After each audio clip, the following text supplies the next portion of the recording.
Happy Thanksgiving evening, everyone out there. Welcome to another edition to the Lacy Johnson podcast. If you're like me, you're preparing your Thanksgiving dinner. I'm going to have my son and his family over. Most exciting part, I'll have my little grandson there, 6 years old now.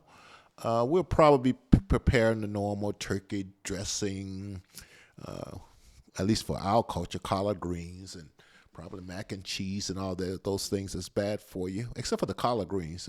You probably know, based on what I've read, the most nutritious food for you are kale and collard greens. They have the most micronutrients in them. So I used to wonder why, even though we didn't have any health insurance, none of us hardly ever went to the doctor because we ate a lot of greens and exercised a lot, and food was organic.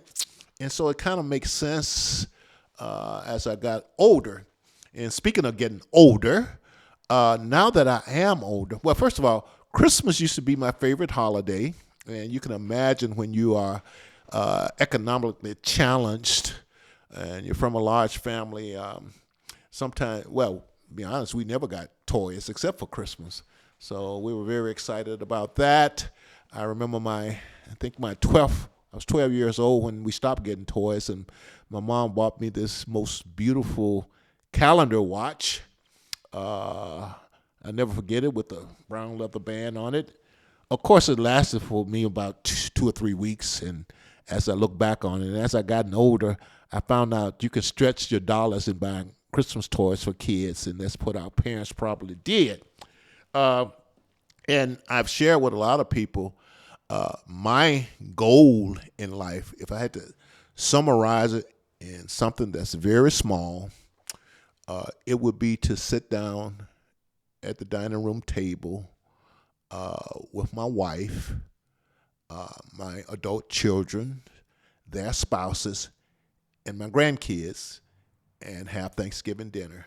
And that might seem kind of strange, but to me, that would have been symbolic of the fact that I got most of the important things in life right.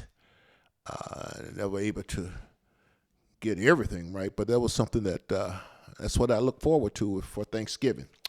So we will have a great time tomorrow for Thanksgiving. I hope you do too, and not watch too much football. So today we're gonna. The plan is to continue with part 2 of our Ramon Nicholson interview, and we have been, to be honest with you, having a few technical issues again, and I don't know what the issue is, and we've been working with Ramon to get him back on. But like I say again, me and my staff here on the podcast, we are fairly tenacious, so we'll keep trying.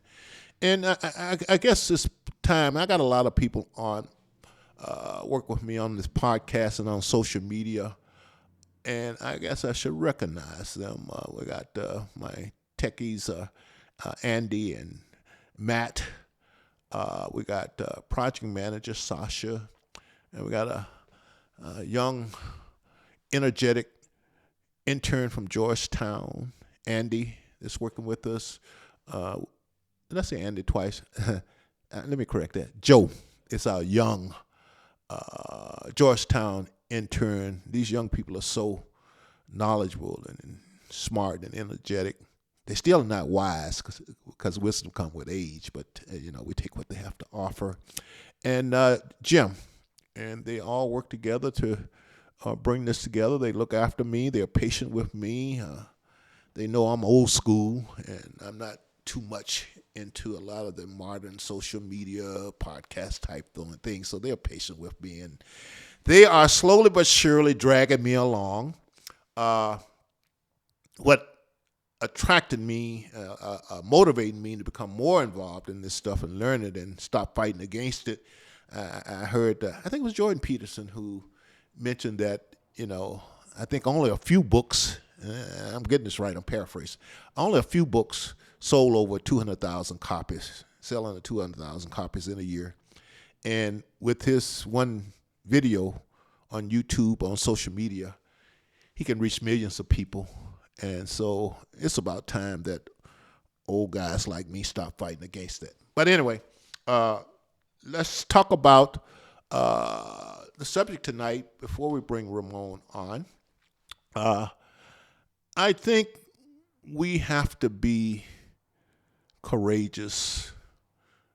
We have to stand up for some things, and we can't be afraid of consequences for trying to search for the truth.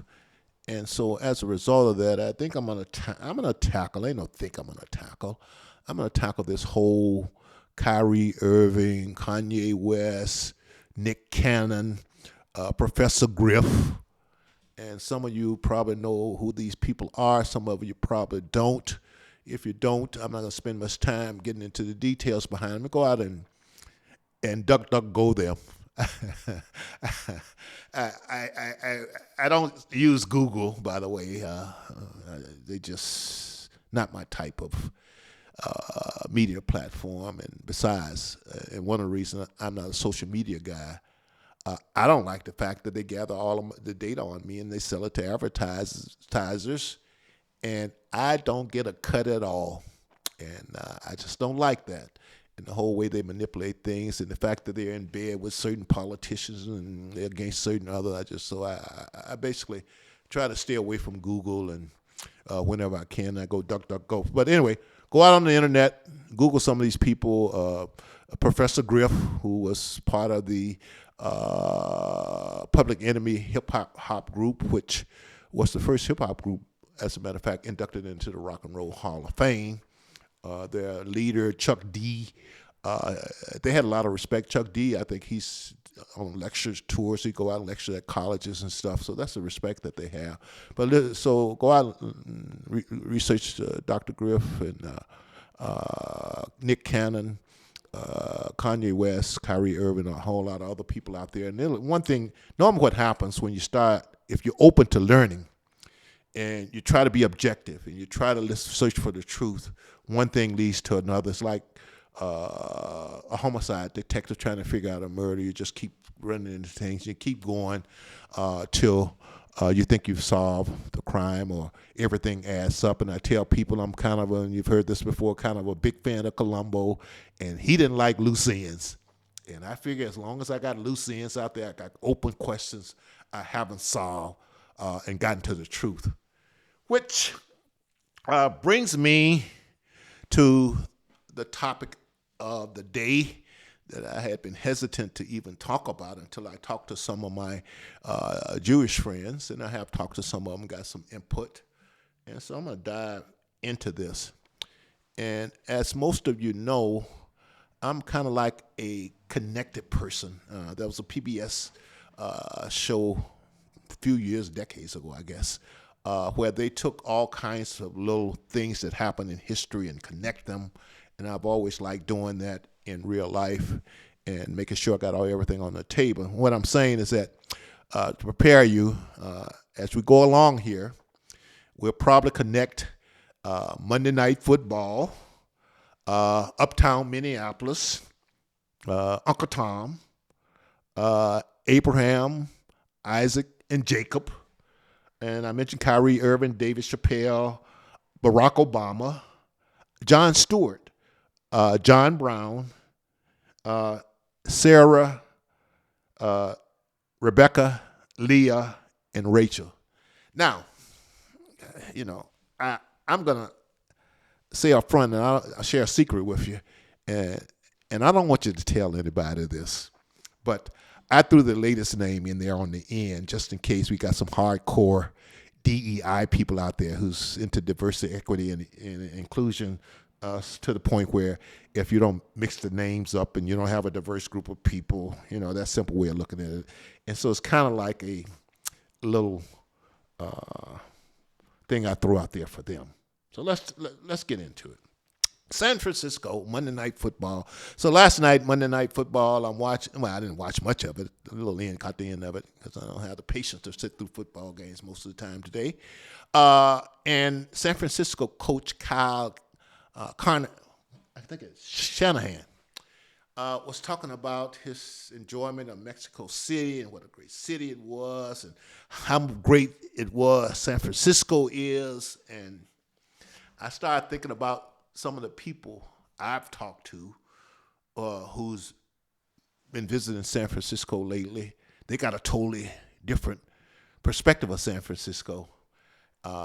They see it as a crime-infested place of homeless people, drug addictions, and things like that. That's their experience in San Francisco. And it reminded me that, for every human being and their set of experiences uh, and their brains, there's a reality. So you got as many people as you have in this world, that's the number of quote realities you have.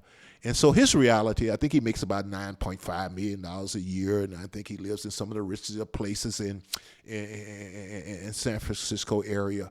So he don't see. Oh, and by the way, most of the mainstream news media, they're not going to portray the homelessness and the drug addiction and the crime and the fact that you can actually go out online in San Francisco and they'll tell you where all the poop is and how you have to avoid the poop and stuff like that. But you don't find that on. And so this Kyle Shanahan, he probably have no idea of that side of San Francisco. So it just reminds me that, and always keep that in mind. I think we should always keep that in mind when we talking to other people, and that they just come from a very different reality, which leads me into the start of this discussion. Kyrie Irving and his recommendation of the documentary movie called Hebrews to Negroes. Now, once again, most of you that know me, I don't want anybody telling me what about a movie and what it says or what a book says or what a study says or whatever. I have always had the habit of going out reading things for myself.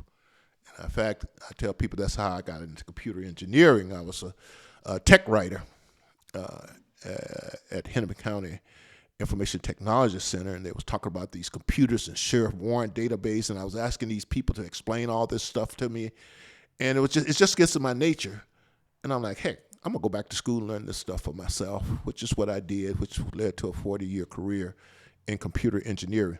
So I'm about that about everything I hear on the news. I'm just curious and go out and read it for myself. What I'm trying to say, look, I had to go out and watch this movie for myself. Now, as it's been pointed out, it's on Amazon, and I have an Amazon Prime membership. So I thought I'd go out there and rent it and watch it.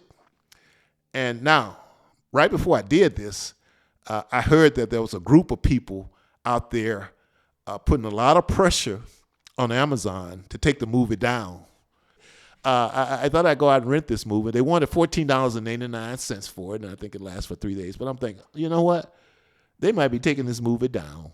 So I'm going to just go ahead and buy the movie. First time I've ever purchased a movie right out. Now, the question I have, when you buy the movie, it's not like it was downloaded to my computer or anything. It's out there somewhere in the cloud. And I'm just concerned that they might put so much pressure on Amazon that even if you bought it, you no longer have access to it. But that's just me. I don't want to get ahead of myself. Bottom line is this. I watched the movie for myself. And the first thing that came to my mind, boy, there's a lot of details here. And you have to understand, when I watch a movie or I'm reading, I got my phone next to me. So if something comes up, I'll pause the movie and go out and take a look and do some research before I resume it. And so I had my phone there. Well, in looking at Hebrews to Negroes, there was so much new information and details that needed to be checked out that I decided I'd just watch it first time through, and I'll go back and do my homework and research and check out their references and things like that. So that's where I am now with the movie.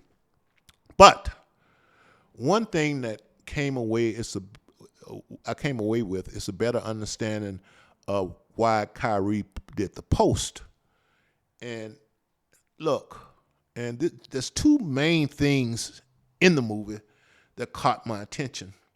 First of all, and it makes sense to me, and anybody out there who want to disagree with me and accuse me of something, feel free to contact me and let me know.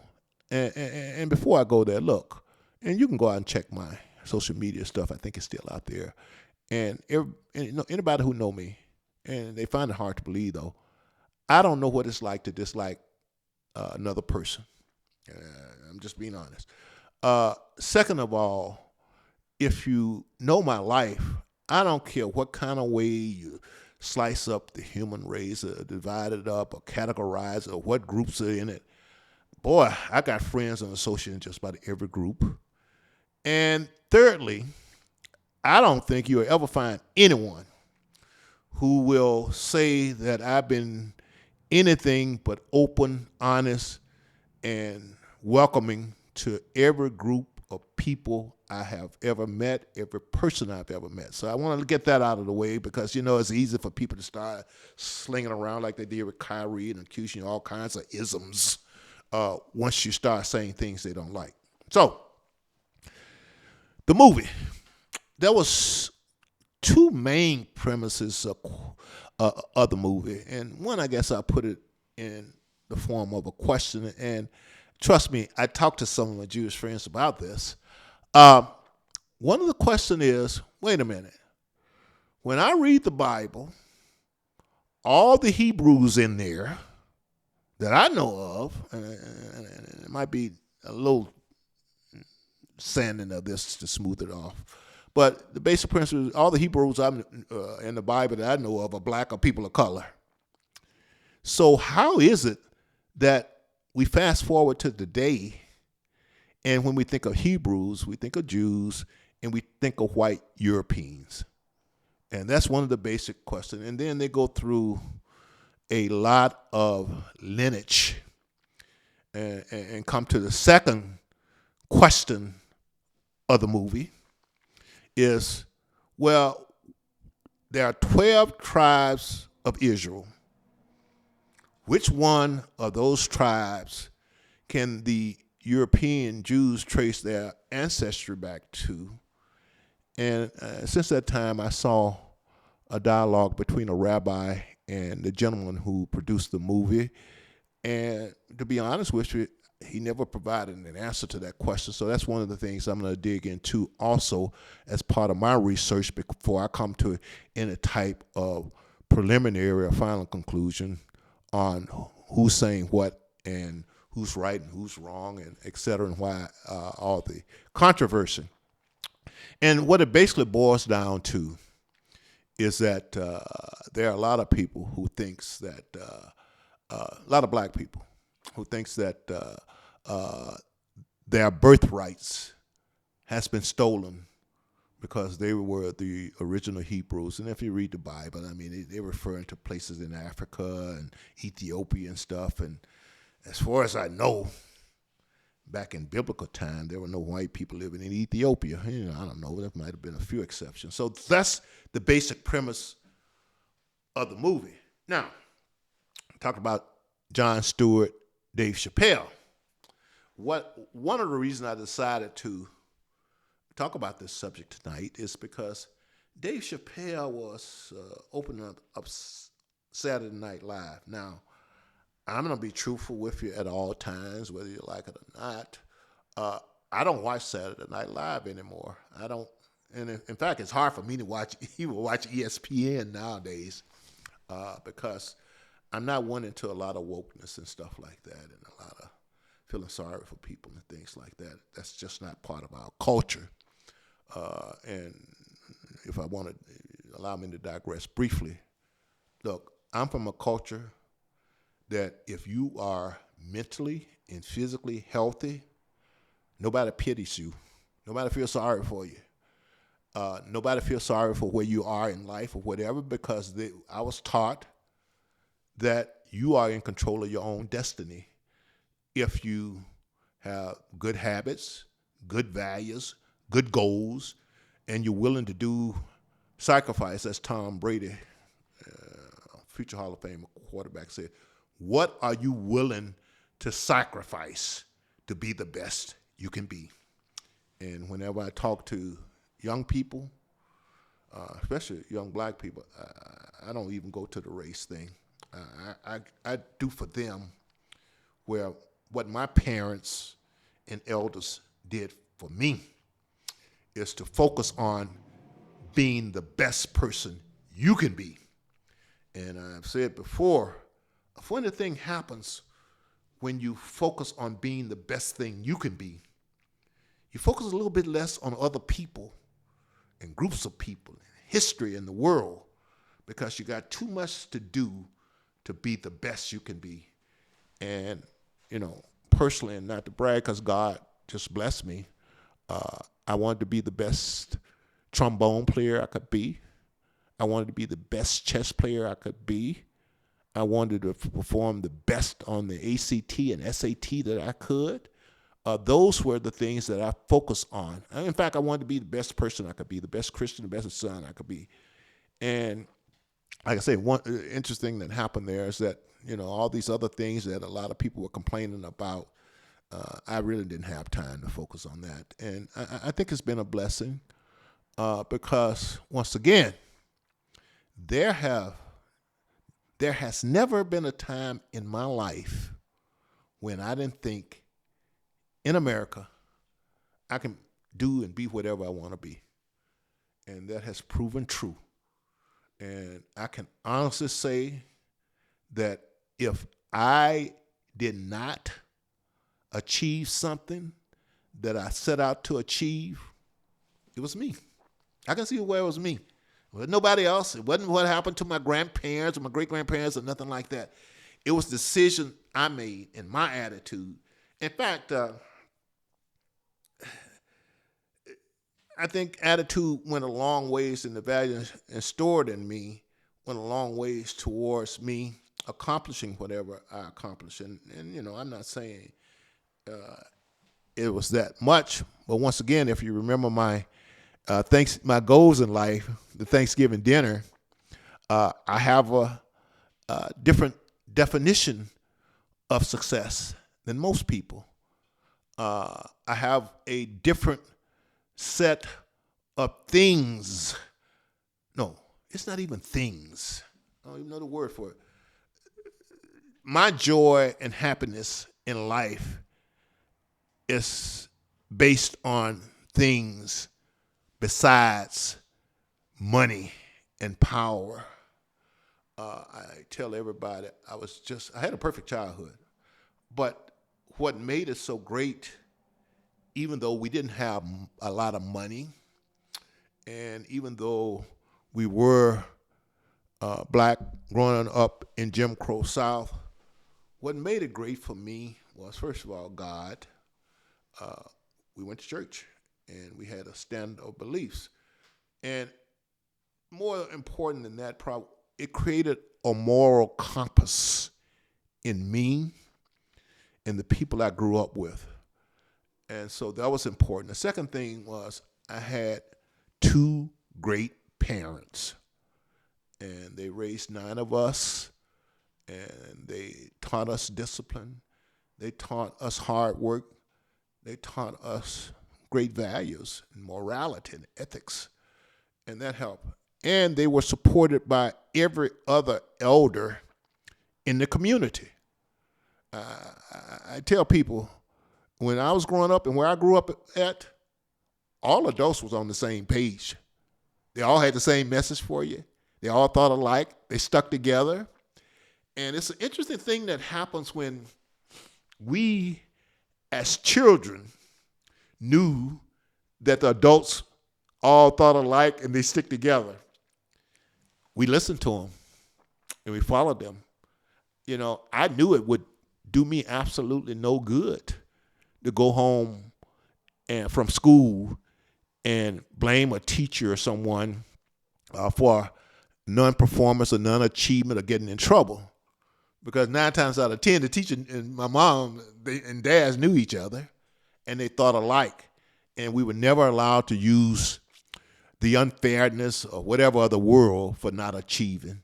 And so I think we're very blessed in that way. But anyway, the point is that I've been just very blessed to be born and raised the way I was. People like Dave Chappelle saying what he said on Saturday Night Live brought the issue of heroes to Negroes to the forefront as a topic for me to talk about today. But even more importantly, I think I was listening to an interview with Jon Stewart, who used to have a show on the Comedy Channel that I don't watch anymore either because they all gone out in left field as far as I'm concerned. But he's always been, I think, a steady, stable, objective, thoughtful, liberal, if I could say that.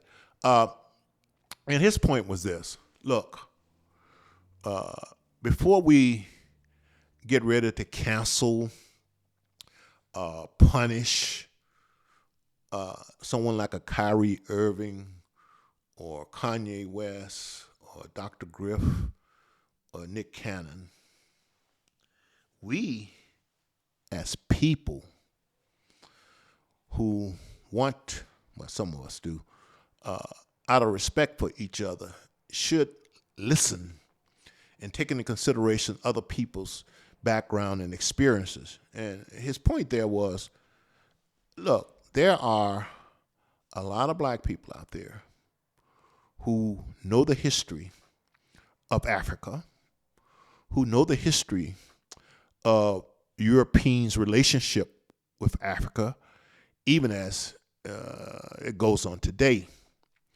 And they are very concerned about the Europeans' relationship with Africa. And they're skeptical of it. And they dug into it. And they think that even up to this day, the countries of Africa are being, what's the word I'm looking for? Being taken advantage of, I'll leave it at that, by the Europeans. By the way, another little small tidbit that I think I heard is that the term Africa for the continent of Africa derived from Europeans. And the term Europe and the continent of Europe came from Africans. In college, we had a term called gratuitous knowledge, and I guess that falls into that category of gratuitous knowledge that of a fact that really doesn't have that much value to it, but it's just nice to know. Look, we need to, in Jon Stewart point, we need to listen to each other. We need to, when we hear a Kyrie Irving post linkage to a movie without any commentary, that just because the movie is saying things that we're uncomfortable with, we want to shut it down. We don't want to cancel it, and we want to censor it. And once again, I reiterate, as long as people aren't breaking the law, if we really appreciate the freedoms in this country, we should welcome dialogue and let it see the light of day, and let's fight it out as a battle of ideas and opinions in the public square. And that's the way I feel about it. And let's continue to talk this. Let's continue to listen to each other.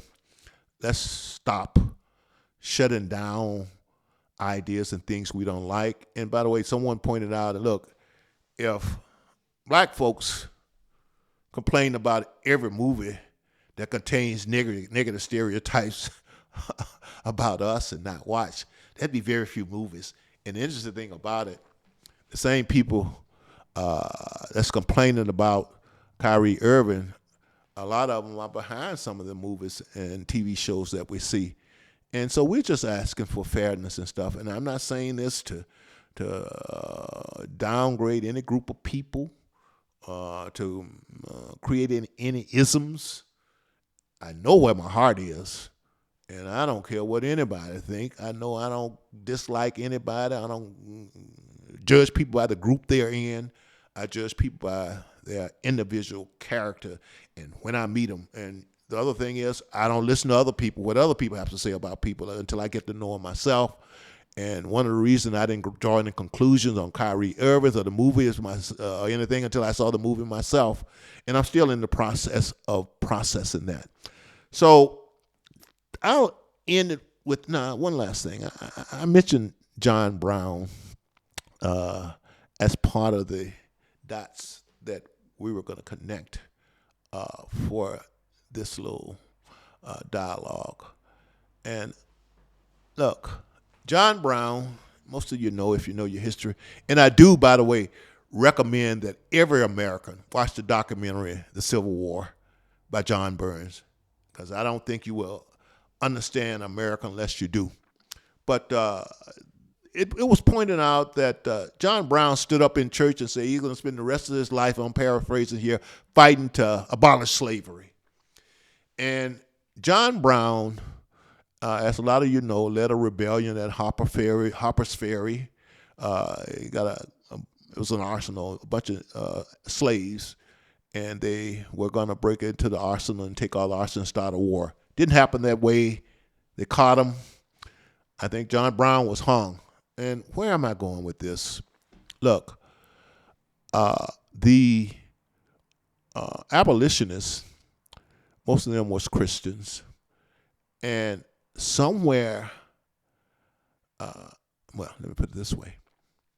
I would not be surprised if John Brown himself, the abolitionist, whom many consider the spark that started the Civil War, I wouldn't be surprised if he knew that all the original Hebrews in the Bible were black people and people of color, and that there was a spirit that hit him to let him know, which I believe everybody knew at the time, that there was something wrong about enslaving people, and that's why he did what he did.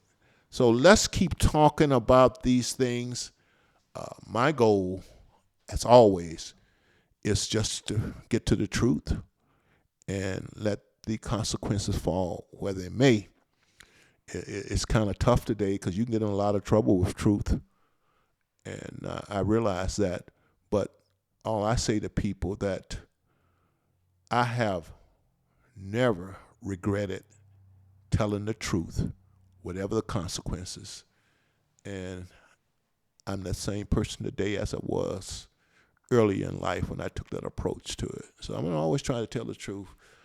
I love when people disagree with me. I love it when I'm corrected. I love it when you can point me to new information to change my mind on something. So in the meantime, and I will report back on my final conclusion after going through and doing my own research and stuff, not listening to what the news media is talking and reporting about and other people. I will report back on what I think about this whole issue about Hebrews and Negroes and go from there. So thanks for listening to me on that subject, and we're going to be talking to Ramon Nicholson pretty soon here, and we'll be back in a minute. Thanks.